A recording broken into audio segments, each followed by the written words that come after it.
कहना चाहूँगा कि इस जो एक व्यक्तित्व पूजा की बात है कि एक हीरो आएगा, एक मसीहा आएगा, एक देवदूत आएगा और हमारी सारी समस्याओं का हल कर देगा, इस मानसिकता से उबरिए। आप ही भाग्य विधाता हो, आप ही भाग्य विधाता हो, क्योंकि आप अपने चुने हुए प्रतिनिधियों को भेजते हो लखनऊ और दिल्ली, जो आपके लिए नीति और कार्यक्रम तय करते हैं। लेकिन जिन लोगों को आप भेज रहे हो, क्या आपके हित में काम कर रहे हैं? नहीं कर रहे हैं। इसलिए व्यक्ति के बजाय संगठन पर जोर दीजिए। अब भाई गोपीनाथ कोल जी को भेजेंगे तो आप सम्यक पार्टी की ओर से भेजेंगे ना, तो सम्यक पार्टी की जब सरकार बनेगी तो ये तो गरीबों की सरकार होगी, आम लोगों की सरकार होगी। और हम लोगों के बीच से तो हो सकता है भाई इन्हीं मंच पर जो लोग हैं, इन्हीं में से कोई मुख्यमंत्री भी हो जाए।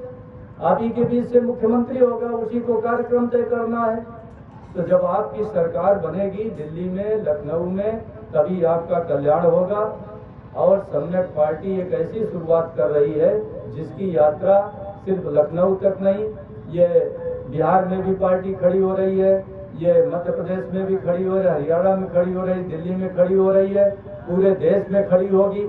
और आप लोग तो भाई, अगर हम इस पार्टी के मान लीजिए पहले राष्ट्रीय अध्यक्ष हैं, यही मांडा के रहने वाले हैं, तो आप तो हमारे सब गांव देश के लोग हो, इस कारवां को लेकर चलोगे। इन्हीं बीच में से हो सकता है कल कोई मध्य प्रदेश का प्रभारी बन जाए, कोई राजस्थान संभाले, कोई उड़ीसा संभाले, कोई छत्तीसगढ़ संभाले। तमाम नौजवानों की, तमाम चिंतकों की, तमाम कार्यकर्ताओं की, तमाम सक्रिय लोगों की जरूरत है। आइए और सभी हम लोग कारवां को बढ़ाएं।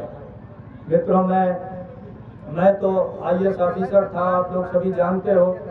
मैं 12 में प्रमोट हुआ, 13 में मैंने नौकरी छोड़ दी। 6 साल मेरी नौकरी थी, मैं कमिश्नर होकर रिटायर होता, लेकिन मुझे राजनीति में आना था, इसलिए नौकरी छोड़ दिया। तमाम लोग हमारे मित्र दोस्त और विशेष रूप से नातेदार, रिश्तेदार और हमारी बिरादरी के विशेष रूप से लोग, कुशवाहा बिरादरी के साथ, अरे साहब ये तो IAS थे तो कुछ नहीं किए, अब नेता बनने चले हैं। मित्रों, मैं बता देना चाहता हूँ कि इन चीज़ों से, इन चीज़ों की टीका टिप्पणी और आलोचनाओं से हम लोग थोड़ा बहुत तो आहत होते हैं, लेकिन ये स्वाभाविक है, ये स्वाभाविक है। आप सभी लोग जानते हो कि नौकरी दिलाने का काम, व्यवस्था परिवर्तन का काम, शिक्षा का काम, रोजगार का काम, चिकित्सा का काम, आपको जमीन बांटने का काम, ये हरदम शासन सत्ता करती है। ये किसी SDM और कलेक्टर के बस का नहीं है। अगर मुख्यमंत्री चाहे कि यहाँ जो खाली पड़ी हुई जमीनें हैं वो 1 महीने में बट जाए तो 1 महीने में बट जाएंगी, और अगर मुख्यमंत्री नहीं चाहे तो कोई नहीं कर सकता। मित्रों, मैं कोई नेता बनने नहीं आया हूँ, मैं तो चाहता हूँ कि हजारों नेता बने, इसीलिए पार्टी ऐसी बना ली। भाई पार्टी बनी थी, चाहते तो हम भी आजीवन राष्ट्रीय अध्यक्ष रहते। और मैं इतना तो साधन संपन्न हूँ कि हम चला करके 2-4 टिकट कहीं से ले आते तो अपने बने रहते, लेकिन इससे कोई फायदा नहीं होता। हम खुद नेता नहीं बनने आए हैं। हम चाहते हैं कि गरीब समाज से, आदिवासी समाज से, पिछड़े समाज से हजारों नेता पैदा हो, हजारों नौजवान नेता हो। और जब तक हजारों नौजवान नेता नहीं होंगे, हम लोगों का कल्याण नहीं होगा। हमारे पार्टी में आज सोनी जी जिलाध्यक्ष हैं, कल कोई आदिवासी जिलाध्यक्ष होगा, परसों कोई निषाद जिलाध्यक्ष होगा, परसों कोई पाल जिलाध्यक्ष होगा। इसी ढंग से प्रदेश अध्यक्ष प्रदीप ठाकुर नाई बिरादरी के हैं, कल कोई दूसरी बिरादरी का होगा, परसों किसी, जैसा मैंने बताया कि आज विश्वकर्मा जी हैं, हो सकता है कल गोपीनाथ कोल जी हमारे राष्ट्रीय अध्यक्ष हो जाए, या कोई बिहार का हो जाए, कोई मध्य प्रदेश का हो जाए। तो हम लोग हजारों नौजवानों को नेता बनाना चाहते हैं, और जब तक हजारों नौजवानों को आप सामने नहीं लाएंगे, बहुत बड़ी लड़ाई है, बहुत बड़ी लड़ाई है। और ये लड़ाई चंद लोगों से नहीं हो सकती। और हम लोगों से यही भूल हुई कि हम लोगों ने व्यक्ति विशेष को नेता बना दिया। और व्यक्ति विशेष गुण दोषमय है भाई, उसके अंदर एक आदमी हरदम मुखिया होगा तो अहंकार पनप जाएगा कि नहीं पनप जाएगा भाई? क्यों? एक पार्टी का अगर मुखिया एक व्यक्ति रहे तो उसके अंदर अहंकार पनपेगा कि नहीं पनपेगा? फिर वो टिकट बेचेगा, फिर वो बड़ी कुर्सी पर बैठेगा, आपको नीचे जमीन पर बैठाएगा, फिर आप चिल्लाओगे। तो हमारे लोग आज पूरे देश में इसी ढंग से हमने जगह जगह लोगों को करके उनकी पूजा करके उनको महान बना रहे हैं। ये लोग महान लोग नहीं, ये लोग हमको गड्ढे पर ले जा रहे हैं। आज लोकतंत्र है।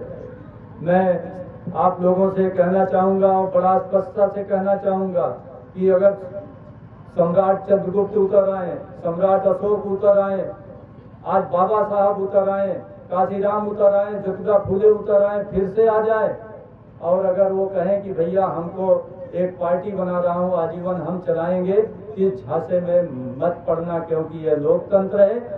एक व्यक्ति आजीवन राष्ट्रीय अध्यक्ष रहकर कोई पार्टी नहीं चला सकता। अगर एक व्यक्ति चलाएगा तो दूसरे उससे ईर्ष्या द्वेष करके पार्टी बनाते रहेंगे। और एक व्यक्ति की एक जाति भी है भाई, अगर हम आजीवन राष्ट्रीय अध्यक्ष होते तो मेरी जाति भी है ना, मैं कुशवाहा बिरादरी का हूँ, तो कुशवाहों की पार्टी हो गई कि नहीं हो गई? लेकिन सम्यक पार्टी कुशवाहों की पार्टी नहीं, अब किसकी पार्टी है भाई? अब किसकी पार्टी है? विश्वकर्मा जी की पार्टी है। और कल कोई निषाद हो जाएंगे तो किसकी पार्टी हो जाएगी? निषाद जी की पार्टी। परसों पाल जी हो जाएंगे तो किसकी पार्टी हो जाएगी? पाल जी की हो जाएगी। तो कुल मिला करके हमारी पार्टी बहुजन की पार्टी होगी, बहुसंख्यक की पार्टी होगी, शोषित की पार्टी होगी। और हम खुद नेता, हमारे यहाँ कोई नहीं बनने आया, कोई नेता नहीं बनना चाहता। यहाँ सब कार्यकर्ता है। ये व्यवस्था है कि एक मुखिया होगा, इसलिए मुखिया हैं लोग। तो आप सभी लोगों से अनुरोध है कि इस पार्टी को बढ़ाइए। ये आने वाली भविष्य की राष्ट्रीय स्तर की पार्टी होगी और इस देश में आपका भविष्य तय करेगी, भाग्य तय करेगी। छोटे छोटे प्रलोभनों से बचिए। यहाँ लोग साधन भी दे सकते हैं, मोटरसाइकिल दे सकते हैं, चरपहिया गाड़ी दे सकते हैं, डीजल दे सकते हैं, पेट्रोल दे सकते हैं। और बड़े बड़े भाई जिनके पास पैसा है प्रदर्शन करके आपको उस प्रदर्शन के माध्यम से प्रभावित भी कर सकते हैं। लेकिन इससे पार्टियां नहीं चलती। पार्टी चलती है विचार और संगठन से, जुझारू कार्यकर्ताओं से, ईमानदार कार्यकर्ताओं से और जो दूरदृष्टि रखते हैं ऐसे कार्यकर्ताओं से। और मुझे प्रसन्नता है कि सम्यक पार्टी के पास मैं समझता हूं कि ज़्यादा नहीं 2-3 साल बाद अभी भी मैं कह सकता हूं कि शायद जितना ज़्यादा पढ़े लिखे लोग, जितने बुद्धिजीवी, जितने प्रोफेसर, जितने डॉक्टर, जितने इंजीनियर, जितने साहित्यकार, चिंतक, विचारक और अच्छे ईमानदार नेता लोग इस पार्टी के साथ जुड़ रहे हैं, शायद इतने तेजी से आज तक इस देश में किसी से नहीं जुड़े। इसलिए ये पार्टी भविष्य की पार्टी है। और मैं अंत में फिर से जिनके छत्र छाया के कारण हम लोग बैठे हुए हैं, आज जिस मीटिंग में आए हुए हैं, भाई गोपीनाथ कोल जी को धन्यवाद देता हूं। और विशेष रूप से इस इंटर कॉलेज के प्रबंधक जी को, यहाँ के प्रधानाचार्य जी को, जिन्होंने एक अच्छी व्यवस्था की और हम आज इकट्ठे होकर के अपनी बात कहे। और भाई गोपीनाथ कोल जी को आप यहाँ से तन मन धन से सहयोग देकर इनको लखनऊ भेज दीजिए। बहुत जुझारू आदमी हैं। इनकी आवाज़ जब विधानसभा में लखनऊ में गूंजेगी तो आप समझ लेंगे कि न्याय की आवाज़, आदिवासियों की आवाज़, आपके जल जंगल जमीन के लड़ाई की आवाज़ गूंज रही है पूरे देश में। इसी के साथ मैं अपनी बात समाप्त करता हूँ। जय हिंद, जय भारत। सम्यक पार्टी जिंदाबाद, जिंदाबाद जिंदाबाद, सम्यक पार्टी जिंदाबाद, जिंदाबाद।